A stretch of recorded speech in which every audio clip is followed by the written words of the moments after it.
বিপ্লবের যে আকাঙ্ক্ষার জায়গাগুলো আছে, যেটা একটা কমন ডকুমেন্ট হওয়ার কথা ছিল, সকলের কাছে সমভাবে গ্রহণযোগ্য, তেমন ডকুমেন্ট না হয়ে এই ঘোষণাপত্রের যে ডকুমেন্ট, সেটাতে একটা বিশেষ দলের ছাপ আমরা লক্ষ্য করেছি।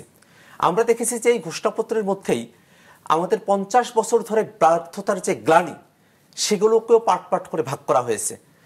এই ঘোষণাপত্রের মধ্যে 90-এর যে 3 জোটের রূপরেখা হলো, সেটাকে ভায়োলেট করে বিএনপি যে 96 এসে একতরফা একটা নির্বাচনের মধ্য দিয়ে সর্বপ্রথম 3 জোটের রূপরেখাকে ভায়োলেট করলো, সেটাকে বাদ দিয়ে এককভাবে ক্ষমতায় থাকার চেষ্টা করলো। যদিও তারা ক্ষমতায় থাকতে পারেন নাই, তারা ক্ষমতা ছেড়ে দিয়েছেন, সেটা সাধুবাদযোগ্য।